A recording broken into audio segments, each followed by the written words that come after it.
and welcome back to our lecture on research ethics. In this lecture, we'll be talking about the need for ethical principles within research. In this lecture, I'll go over 3 examples that illustrate why we need research ethics. I'll start off talking about some of the medical atrocities that happened in World War II. Then we'll talk about the Tuskegee Project, and then we'll talk about Stanley Milgram's obedience studies in the 1960s. Let's go ahead and start off with talking about the medical atrocities in World War II. As you know, during World War II, Hitler's reign was intent on cleansing what he called the population of racially unsound elements. Now remember, in his mind, people who fit this criteria would be any of the following people: Jews, children with disabilities or illnesses, adults with disabilities or illnesses, or basically anybody who disagreed with the Nazi Party. Remember, he would be publishing propaganda that would encourage people to think in the same sort of ways. In this ad that you see right here, we're seeing that he is talking about the cost to society when people have hereditary defects. He is arguing that it is everyone's money that is being spent on people who have hereditary defects. And so in his twisted logic, he was believing that it would actually be better to be rid of people who have disabilities for the purposes of society. This propaganda extended to all people, including medical doctors. Within his campaign, he actually conducted what he called research in order to figure out how to improve society. As we know, one of the solutions that he thought would help solve, quote unquote, these problems, quote unquote, were gas chambers. However, what he actually did within his research purview was actually commonly sterilizing people. Gas chambers is, of course, what he saw as one of the solutions, as was lethal injection. So what was the outcome to this research project that Hitler was conducting? Well, we had over 360,000 people who were sterilized as a product of his quote-unquote research project. We also know that there are approximately 275,000 people of non-Jewish descent who were killed, and approximately 10 to 15 million people killed throughout all the wars, throughout all the gas chambers, and throughout all the lethal injection. So what came of this research project? Well, we know that there are actually some advances that happened to the process of science and research ethics that came of all these horrible tragedies. In 1947, the United States held what we called the Nuremberg trials. And in our Nuremberg trials, what we were actually doing was prosecuting some of the medical doctors who were considered to be doing quote-unquote research with Hitler. All of the doctors pleaded innocent to their charges. They were all claiming that this was medical research, and therefore they should be exempt from the consequences of sterilizing and killing people. Approximately a third of the doctors were declared innocent, a third received death sentences, and approximately a third received life in prison.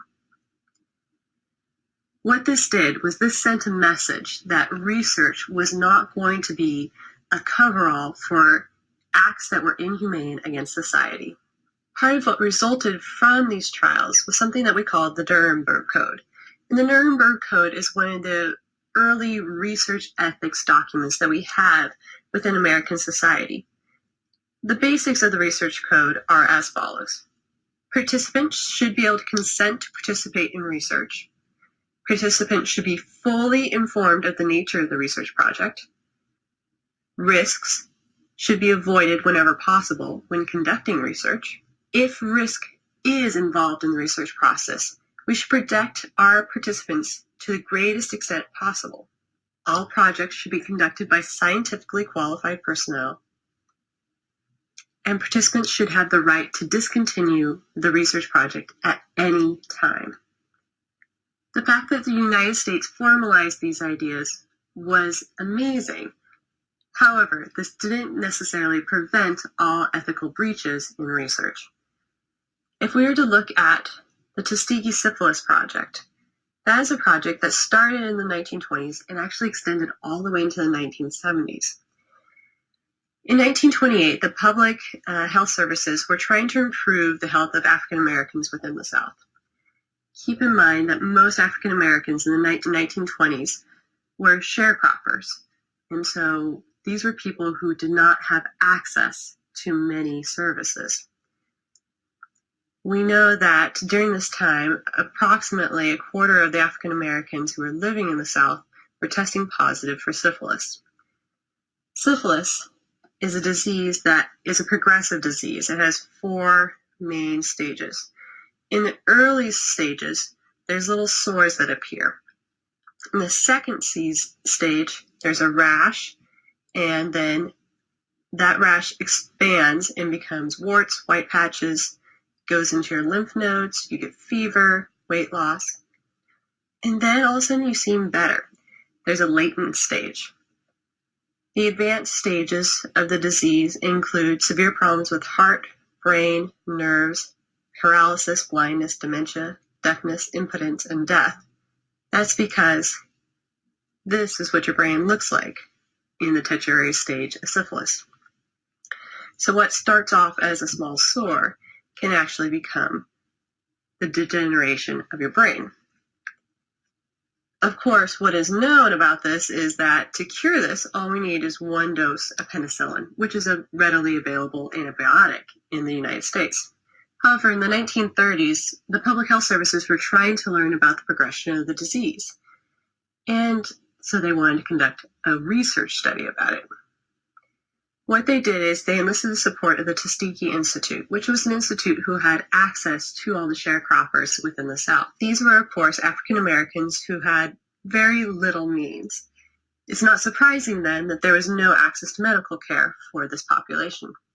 Now, I said they were enlisting African Americans. I didn't say they were enlisting African Americans who had syphilis. No, what they actually did is they enlisted African Americans that did not have syphilis. And you may be asking yourself, well, why would you enlist somebody who does not have syphilis if you're studying syphilis? Well, what they ended up doing is they purposefully infected the African Americans with syphilis. And they did this without telling anyone, without telling the participants that they were receiving syphilis. Because they wanted to see the progression of syphilis and document it, what they did is they withheld the treatment, that is, the 1 dose of penicillin necessary to cure syphilis, from them. They also actively prevented them from seeking treatment elsewhere when the symptoms came. Here's a picture of the documentation that would have been given to one of the African American participants who was involved with the syphilis project. One of the things that you'll see here is, look at the phrasing at the bottom here. Let me go ahead and read this to you. It says, some time ago you were given a thorough examination, and since that time we hope you have gotten a great deal of treatment for bad blood. That's what they were calling syphilis, was bad blood. You will now be given your last chance for a second examination. This examination is a very special one, and after it is finished, you will be given a special treatment if it is believed you are in condition to stand for it. It asks them to meet at a certain time. It says the nurse will bring you to the Tuskegee Institute Hospital for this free treatment. We will be very busy when these examinations and treatments are given, and there will be lots of people to wait on. You will remember that you had to wait for some time during your last good examination. We wish to let you know that because we expected to be so busy, it might be necessary for you to remain in the hospital over 1 night. If this is necessary, you will be furnished your meals and a bed, as well as examination and treatment without cost. Reminder, this is your last chance for special free treatment. Be sure to meet the nurse. Of course, knowing what they were doing makes this ad sound extra evil in my mind. The outcomes of this was that they actually conducted the study for about 40 years. Yes, if you think about it, the Nuremberg Code, right? That came out during this time frame. And one of the tenets of the Nuremberg Code is that, of course, participants have to know what is involved with the research that they're doing. And they have to consent to it. And they have to be minimizing the risks, right? The Tuskegee Syphilis Project obviously violates all of the tenets in the Nuremberg Code. When they finished up the project, only 74 of the test subjects were still alive. Of the test subjects, 28 of the original almost 400 men died of syphilis. 100 died of related complications. Now, because syphilis is spread through contact, including sexual contact, 40 of the wives were also infected, and 19 children were born with congenital syphilis. When the project was exposed, what came out was that, of course, the researchers were preying upon poor and uneducated public.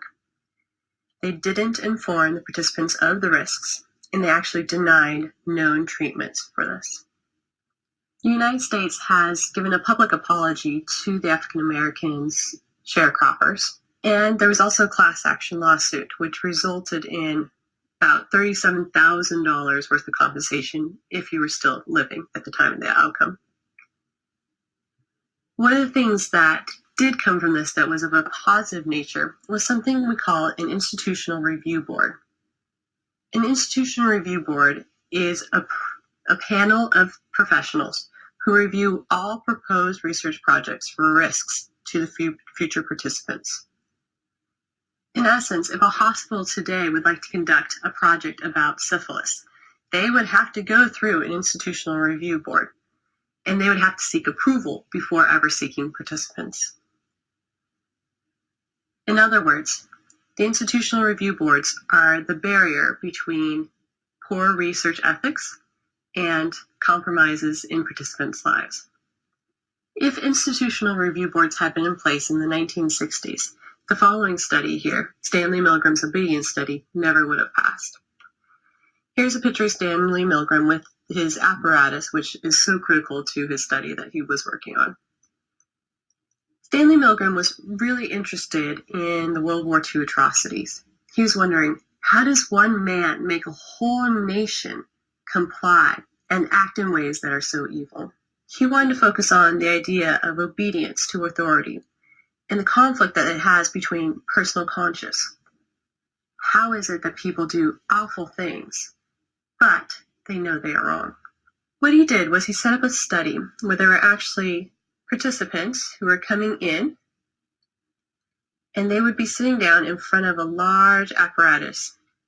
And this apparatus, they were told, was connected to another participant who's sitting on the other side of a wall. So there's a wall right here. This person cannot see anything beyond this wall.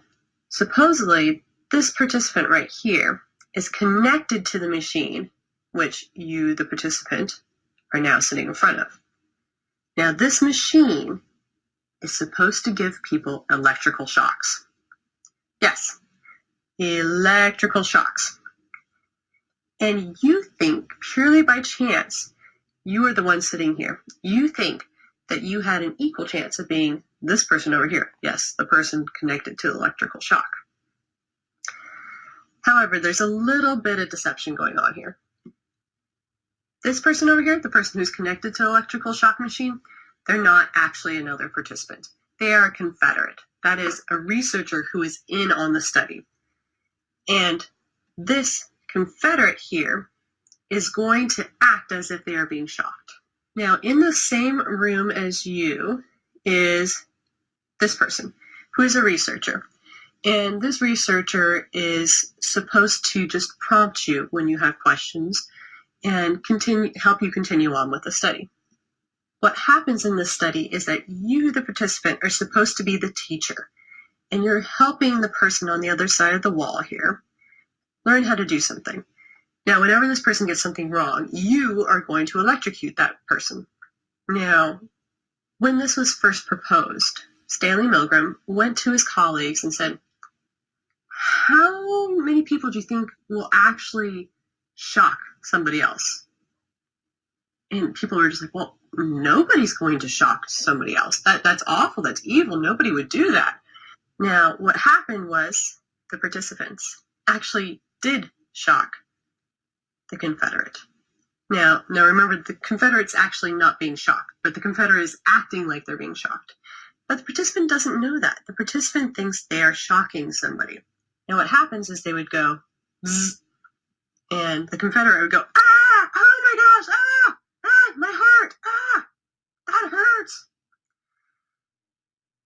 participant would say, golly, I don't want to continue on. But the researcher here would prompt you and say, you are the teacher. The learner needs to learn. And what happened was the participants would continue to shock the Confederate. So again, what is happening here is that we wanted to see how obedient would participants be. Would they actually give the shocks to the learner? Well, yes, they actually did. 60% of the teachers, remember those are the participants, obeyed orders to punish the learner to the very end of the 450-volt scale. No subject ever stopped before reaching 300 volts on the scale. Now here's that scale. If you see what's happening over here, that's red text that says danger, fatal, warning. And then there's just a little XXX's over here, which I suppose is meant to say death. And all of the participants obeyed. If you think about this, what happens when you finish up the study and you believe you've just shocked somebody and possibly shocked somebody to the point of XXXXX in big red text?